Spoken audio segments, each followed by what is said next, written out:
Why do we wait until it's too late to show our love? This question haunted Edgar Cayce, the most documented American mystic of the 20th century, as he observed a devastating truth that permeates our society. The dead receive more flowers than the living, because remorse is stronger than gratitude. Imagine for a moment the last time you visited an American cemetery. Thousands of dollars in floral arrangements adorn silent headstones, while the living around us, our parents, spouses, friends, colleagues, go days, weeks, even months without receiving even a simple gesture of appreciation. This is not just a poetic observation.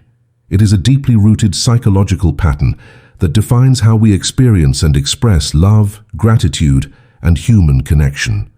Edgar Cayce, known as the Sleeping Prophet, conducted over 14,000 documented psychic readings between 1901 and 1944, many of which explored the mysteries of human consciousness and our deepest emotional patterns. But it was through his observations of awakened human nature, not in a trance, that Cayce identified one of existence's most painful paradoxes, our tendency to value what we have lost more intensely than what we possess.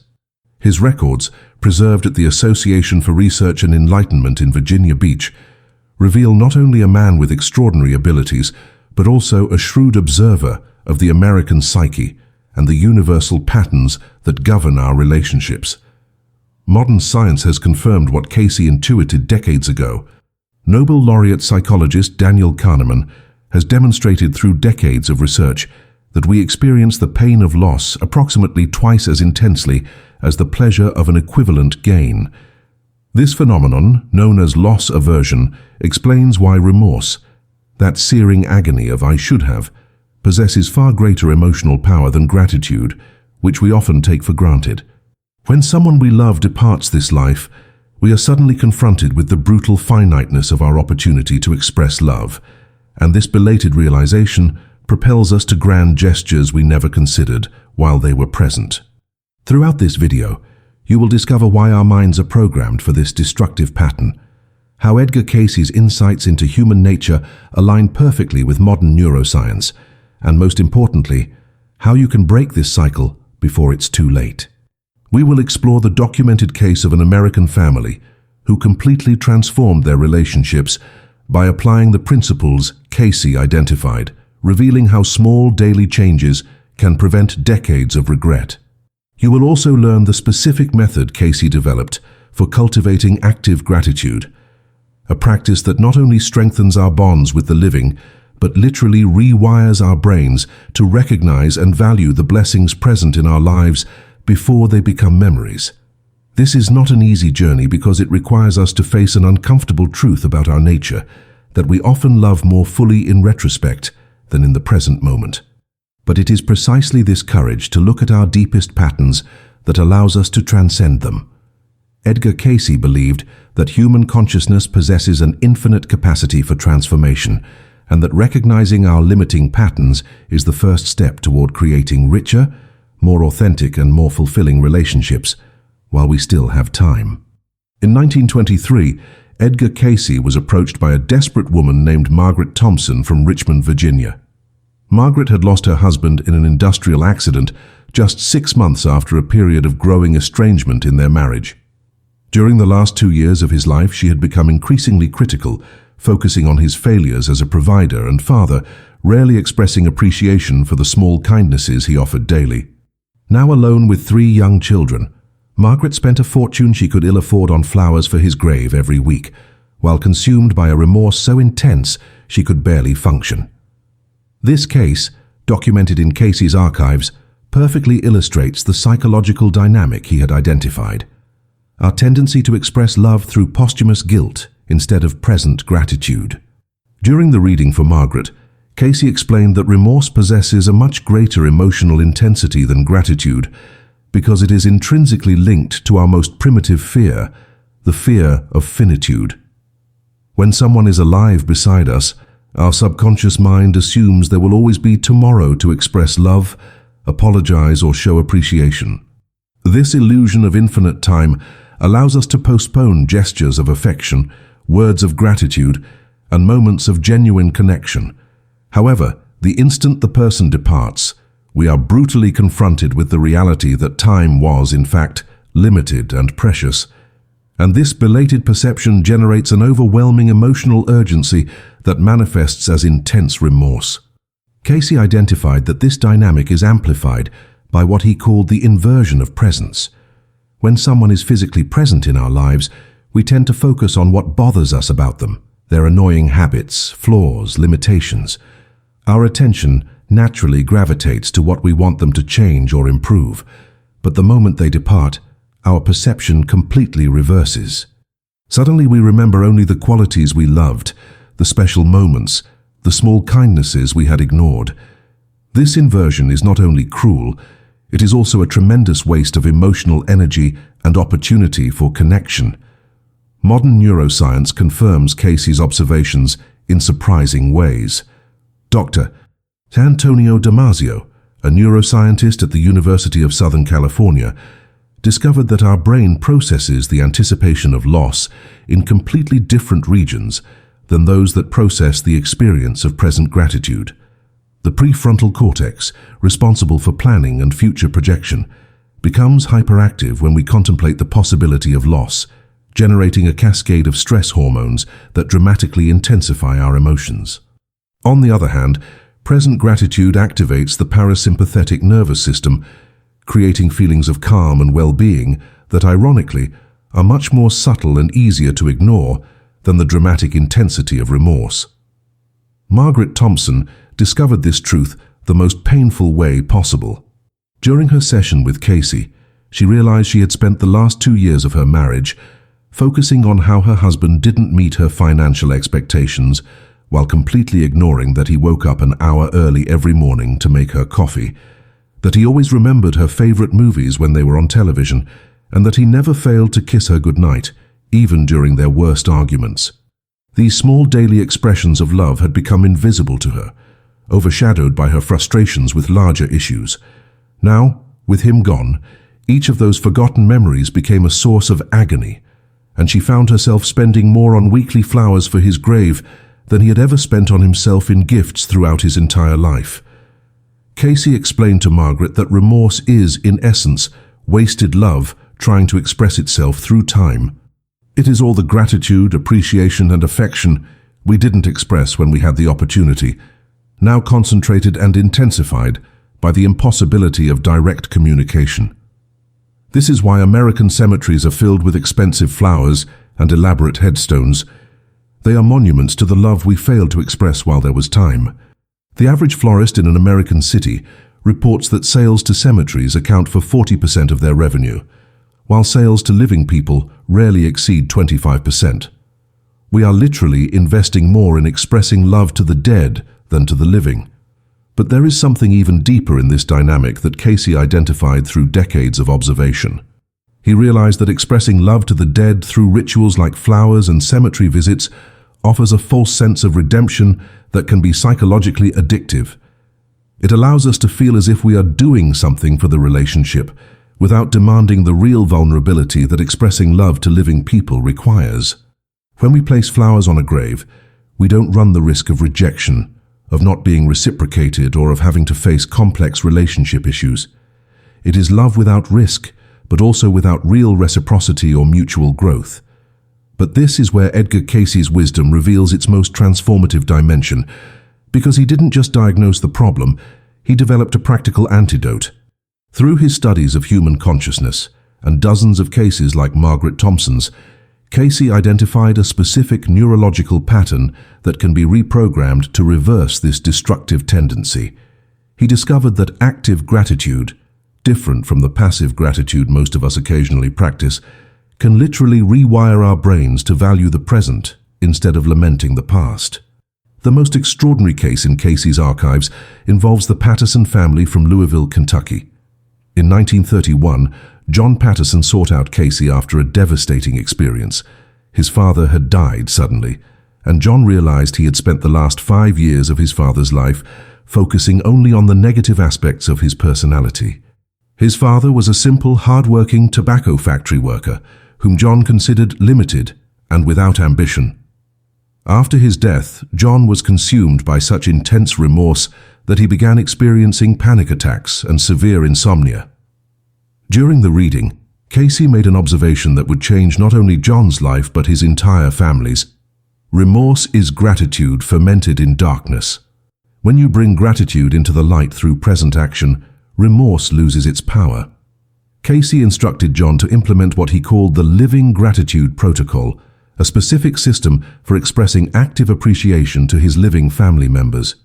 John was to identify 3 specific qualities in his mother, wife, and children that he normally took for granted, and express gratitude for these qualities through concrete actions, not just words. More importantly, he was to do this daily for 90 consecutive days, because Cayce had observed that it takes approximately 3 months for new neural patterns to become firmly established. The results were meticulously documented. John began to notice qualities in his mother that he had ignored for decades: how she always remembered everyone's birthdays in the family, how she had sacrificed her own dreams to care for her children, how she found joy in the small things in life that he considered insignificant. Instead of just thinking about gratitude, he began to express it through actions, helping with household chores, bringing her flowers while she was alive to appreciate them, spending time listening to her stories instead of deeming them repetitive. For the first time in years, John began to see his mother as a complex and admirable person, not just a familiar presence he took for granted. The most surprising transformation happened with his own children. John realized he was repeating the exact same pattern he had with his father, focusing on their limitations instead of their unique qualities. His eldest son, 16, was passionate about music, but John constantly criticized him for not focusing on practical things like business or engineering. Following Cayce's protocol, John began to truly listen to the music his son created, to ask genuine questions about his passion, and even to support his local performances. This change not only drastically improved their relationship, but also revealed an extraordinary talent that John had inadvertently been stifling. The deepest aspect of this transformation was that John discovered something Cayce had observed repeatedly. When we express genuine gratitude to the living, we not only strengthen those relationships, but we also retroactively heal our relationship with those who have already departed. As John developed a greater capacity to see and value the people present in his life, he also began to remember positive aspects of his father that he had forgotten or minimized. Remorse gradually transformed into a softer form of longing, mixed with genuine gratitude for the lessons his father had tried to teach through example. Modern science confirms this observation of Cayce's through neuroplasticity. Dr. Rick Hansen, a neuropsychologist at UC Berkeley, has demonstrated that when we consistently practice active gratitude, we literally alter the physical structure of the brain. Neural connections associated with positive recognition strengthen, while patterns of critical deficiency-focused thinking weaken. Even more fascinating, these neurological changes affect not only how we perceive present experiences, but also how our brain processes and stores past memories. John Patterson was essentially reprogramming both his capacity to love in the present and his capacity to remember the past with peace. But Cayce identified a crucial trap in this process that most people don't recognize: the difference between performative gratitude and transformative gratitude. Performative gratitude is that which we express because we should: obligatory Mother's Day cards, birthday gifts given out of social convention, or empty compliments we offer out of politeness. This type of gratitude can even increase our future remorse, because we subconsciously know it wasn't genuine. Transformative gratitude, on the other hand, requires us to truly see the person before us, to recognize their unique and specific qualities, and to express appreciation in ways that are meaningful to them, not to us. The Patterson family became a living example of Edgar Cayce's deeper wisdom, that we can choose to live with transformative gratitude now or live with devastating remorse later. 3 years after implementing the Living Gratitude Protocol, John Patterson wrote a letter to Cayce describing an experience that perfectly illustrates the power of this change. When his mother passed away peacefully at 78, John found that he did not feel the familiar, torturous remorse he had experienced with his father's death. Instead, he felt profoundly grateful for having had 3 years to truly know and value his mother while she was present. At the funeral, instead of expensive flowers driven by guilt, he chose to share specific stories about how she had positively impacted their lives, creating an authentic celebration of who she truly had been.